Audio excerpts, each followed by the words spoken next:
Baik, ini cerita yang paling inti di sini.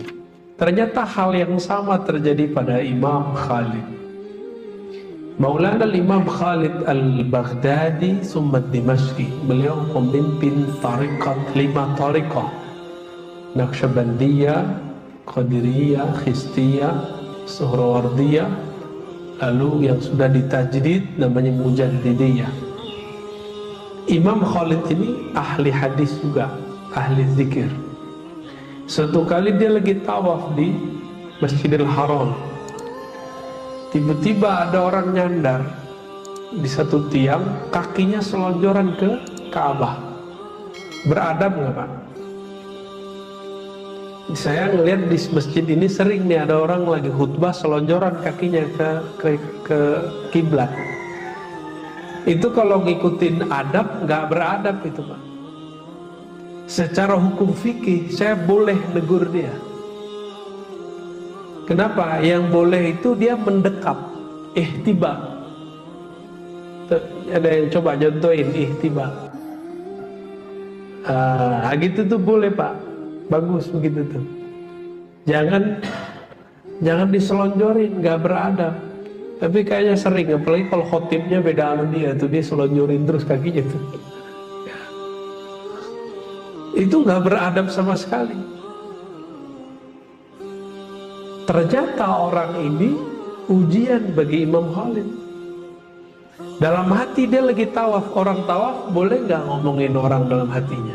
Atau zikir, yang bener ngapain? Kita lagi tawaf. Tawaf ini kan sama dengan sholat Pak. Sholat itu tawaf sebenarnya. Inna sholati wa nusuki. Tawaf itu kan berpindah dari satu titik ke titik yang lain.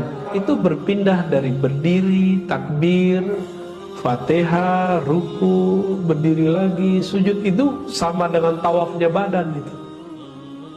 Tawafnya badan semua naik turun. Begitulah terus. Makanya jumlahnya 17 kan. Bukan cocok logi loh Pak ya. Emang jumlahnya 17 ya. Emang 17. Maulana Imam Khalid, beliau ini belum jadi wali besar ya. Tapi sudah jadi mursyid tarikat Qadiriyah saat itu. Belum jadi mursyid tarikat lain. Mursyid ini kan guru yang sudah dapat ijazah. Langsung ijazahnya dari ayahanda beliau sendiri. Lagi tawaf, dia baca kitab salawat namanya Dalailul Khairat.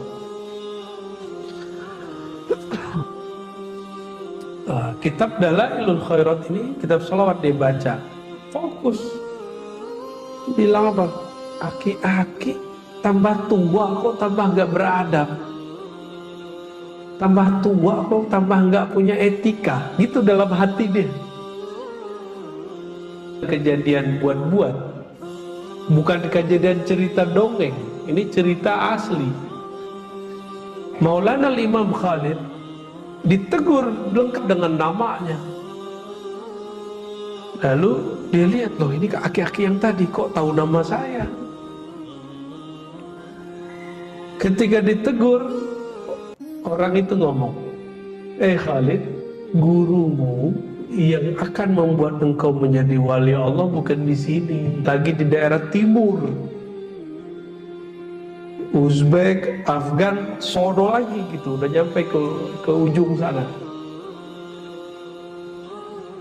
Terus dalam hati dia pikir, loh kok dia tahu kalau saya lagi nyari guru, nyari wali di Mekah. Jadi saya juga ngalami yang sama Pak. Saya mau cari wali Allah di Mekah, nggak ketemu-ketemu. Wali Allah yang saya maksud yang ahli ma'rifat. Kalau orang taat, orang berilmu banyak. Tapi yang cari ma'rifatullah, ma'rifatul zatillah itu nggak banyak. Beberapa kali kita umroh nggak ketemu. Sengaja saya itu nggak mau bawa jamaah, jadi jamaah biasa. Nggak ketemu guru yang saya cari. Persis seperti kita cerita Maulana Khalid. Bedanya Maulana Khalid ditegur, guru ente di sono. Udah cepet-cepet selesaiin umroh hajimu, berangkat. Nah, ke depan jangan pernah suuzon lagi sama orang. Begitu ya masih aki-aki itu. Ya ampun ya Pak. Kenapa? Selevel dia kan sudah wali biasa, wali umum. Gak boleh menyia-nyiakan kolbunya. Jadi kalau kita ini mau jadi kekasih Allah, kita wajib Pak sebenarnya jadi kekasih. Merana nanti di surga, di neraka merana ntar. Di surganya merana, apalagi di neraka Pak. Jadi orang kalau belum jadi kekasih Allah, di surganya nanti dia stres. Tapi stres ala surga itu masih enak. Di surga itu nikmat seksual, nikmat makan, minum, rekreasi, semua dikasih. Saya mau tanya Bapak Ibu nih, yang sudah pernah nikah lah ya. Kalau begitu mulu tiap malam, bosan nggak? Kayak malam pertama terus, bosan Pak. Nanti akan ada titik jenuhnya ahli surga.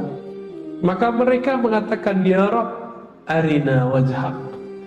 Tolong tunjukkan kami wajah Engkau pemilik surga. Berarti surga mendapat bidadari 72 seperti bidadarinya teroris.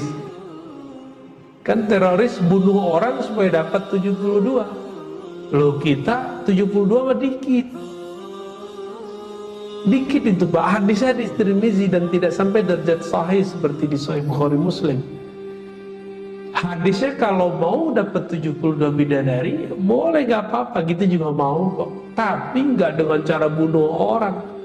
Emang ada Pak mahar surga, bunuh orang gak bersalah.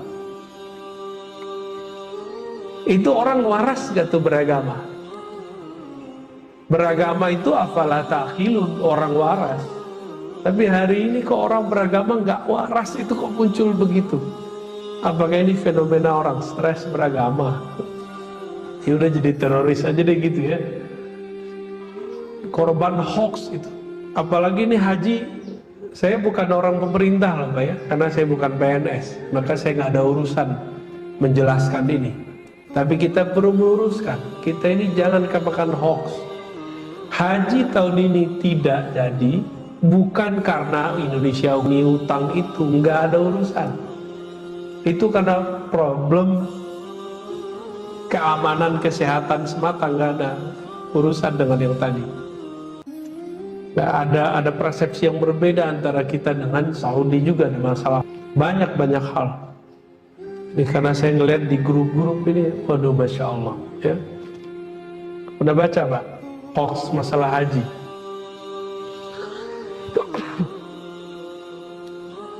Orang kok suka gitu nyebar hoax. Dan parahnya yang nyebar hoax yang taat-taat ibadah. Orang masjid. Ya, orang masjid yang nyebar hoax. Kita agak sedih dengan fenomena ini. Perlu belajar ilmu hadis Pak. Biar gak kena hoax ya. Taib.